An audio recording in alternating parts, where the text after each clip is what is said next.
सोनामुखी, हरड़, मुलेठी जैसी अनेक जड़ी बूटियां और हजारों वर्षों का प्राचीन आयुर्वेदिक ज्ञान इस एक बोतल में समाया हुआ है। कायम टैबलेट, आपकी खुशियों का साथी। हर बार जब दुनिया किसी अनिश्चित दौर से गुजरती है तो एक नाम बार बार उभर कर सामने आता है, नास्ट्रेडमस। 16वीं सदी के इस फ्रांसीसी भविष्यवक्ता की भविष्यवाणियां सदियों बाद भी लोगों के मन में डर, जिज्ञासा और बहस पैदा कर देती है। उनका पूरा नाम था माइकल दी नास्ट्रेडमस और उनकी प्रसिद्ध बुक लेस प्रोफेटिस आज भी रहस्यों से भरी मानी जाती है। इस किताब में लिखे 4 पंक्तियों वाले दोहे इतने सांकेतिक हैं कि हर दौर के लोग उन्हें अपने समय की घटनाओं से जोड़कर देखने लगते हैं। अब एक बार फिर नास्ट्रेडमस चर्चा में है। वजह है साल 2026। विश्लेषकों और नास्ट्रेडमस के अध्येताओं का दावा है कि उनकी कुछ भविष्यवाणियां आने वाले समय के लिए चिंता बढ़ाने वाली तस्वीर पेश करती है। हालांकि ये साफ कर देना जरूरी है कि नास्ट्रेडमस ने कहीं भी सीधे तौर पर 2026 नहीं लिखा, लेकिन उनकी रचनाओं में मौजूद संकेतों को उस साल से जोड़कर देखा जा रहा है। नास्ट्रेडमस की पुस्तक में एक दोहा का जिक्र अक्सर 2026 से जोड़ा जाता है। इस दोहे में कहा गया है, एक विशाल झुंड उठेगा, रात के अंधेरे में अचानक हमला होगा। पहली नजर में ये पंक्तियां किसी प्राकृतिक घटना जैसे मधुमक्खियों के झुंड की ओर इशारा करती लगती है, लेकिन आधुनिक विश्लेषक इसे अलग नजरिए से देखते हैं।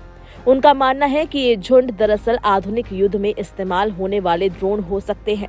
आज के दौर में ड्रोन तकनीक तेजी से विकसित हो चुकी है और युद्ध का तरीका पूरी तरह बदल चुका है। ऐसे में ये दोहा बड़े पैमाने पर ड्रोन हमलों या तकनीकी युद्ध की ओर संकेत करता माना जा रहा है। इसी वजह से कुछ लोग आशंका जता रहे हैं कि साल 2026 के आसपास दुनिया किसी बड़े सैन्य टकराव या युद्ध जैसी स्थिति का सामना कर सकती है। हालांकि ये महज व्याख्या है, न कि कोई पुख्ता भविष्यवाणी। नास्ट्रेडमस की भविष्यवाणियों में एक और रहस्यमय जिक्र मिलता है, जिसमें स्विट्जरलैंड के एक शहर का नाम सामने आता है। दोहे में कहा गया है कि वहां खून की नदियां बहेंगी। ये पंक्ति लंबे समय से बहस का विषय रही है, क्योंकि स्विट्जरलैंड को आमतौर पर शांति और तटस्थता का प्रतीक माना जाता है। इसके साथ ही नास्ट्रेडमस ने लिखा है, पश्चिम की रोशनी खामोशी में खो जाएगी और पूर्व में 3 आग उठेंगी।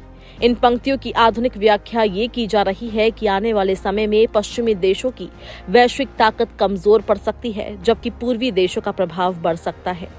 3 आग को कुछ लोग 3 बड़ी शक्तियों, बड़े संघर्षों या आर्थिक सैन्य उभार से जोड़कर देख रहे हैं। ये भी माना जा रहा है कि ये वैश्विक सत्ता संतुलन में बदलाव का संकेत हो सकता है। 2026 से जुड़ी भविष्यवाणियों में एक और बात लोगों को सबसे ज्यादा बेचैन कर रही है, एक महान व्यक्ति की मृत्यु का उल्लेख। नास्ट्रेडमस के दोहे में एक प्रभावशाली, शक्तिशाली या बेहद चर्चित व्यक्ति के अंत की बात कही गई है।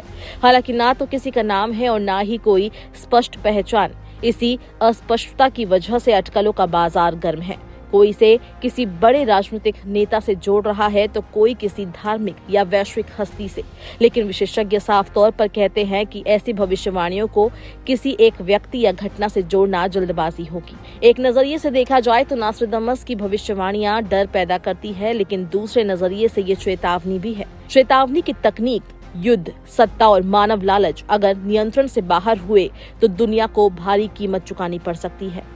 अब सवाल यही है, क्या 2026 वाकई किसी बड़े बदलाव या तबाही का साल होगा, या फिर ये उन तमाम सालों की तरह गुजर जाएगा जिनके लिए कभी डरावनी भविष्यवाणियां की गई थी? इसका जवाब वक्त के पास है। अब देखना ये होगा कि साल 2026 में कौन कौन सी भविष्यवाणियां सच हो सकती है।